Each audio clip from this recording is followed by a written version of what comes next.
चुनाव आज चरम पर पहुंच चुका है। स्वाभाविक रूप से जो देश के दुश्मन हैं वे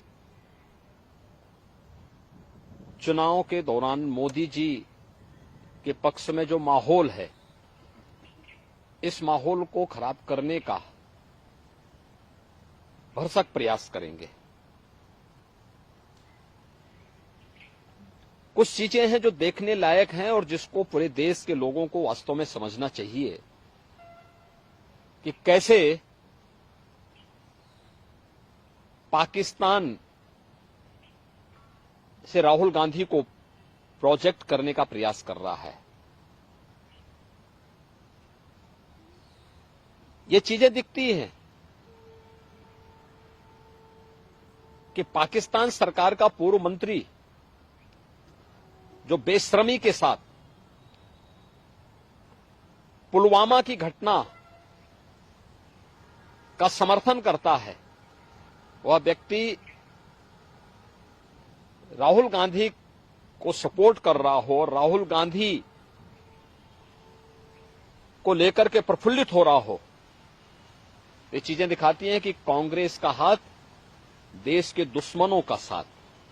यानी चीजें दिखती हैं कि मोदी जी जीतेंगे तो भारत में दीपावली होगी, लेकिन अगर कांग्रेस कहीं पे सफलता प्राप्त कर रही है तो पाकिस्तान उससे प्रफुल्लित हो रहा है। देश की जनता को इन बयानों से अवेयर होना चाहिए और समझना चाहिए कि इसके पीछे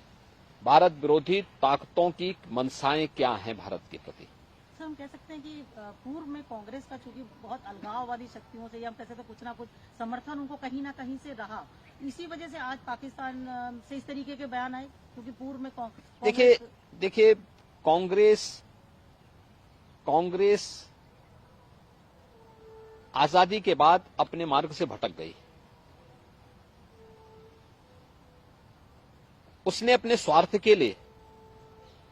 पहले देश का विभाजन किया, फिर अपने राजनीतिक स्वार्थ के लिए वह देश के अंदर जिस प्रकार की तुष्टीकरण की नीतियों को उसने आगे बढ़ाया था, तुष्टीकरण की नीतियों का दुष्परिणाम था देश के अंदर अलगाववाद और उग्रवाद चरम पर पहुंचा। कांग्रेस सरकार की भ्रष्ट नीतियों के कारण देश के अंदर नक्सलवाद भी तेजी के साथ फैला था। वह तो मोदी जी पिछले 10 वर्ष के अंदर जो उन्होंने कार्य किए हैं, उसके कारण आतंकवाद, नक्सलवाद और उग्रवाद को नियंत्रित किया जा सका है और एक जो सकारात्मक माहौल देश के अंदर बना है, विकास का माहौल बना है, गरीब कल्याणकारी योजनाओं के बारे में बेहतर माहौल बना है और प्रत्येक अंतिम पायदान पर बैठे हुए व्यक्ति को भी शासन की योजना का लाभ मिल रहा है। स्वाभाविक रूप से आम जनमानस का रुझान इन सभी बातों को लेकर के मोदी जी के पक्ष में है, मोदी जी के समर्थन में है और हमें विश्वास है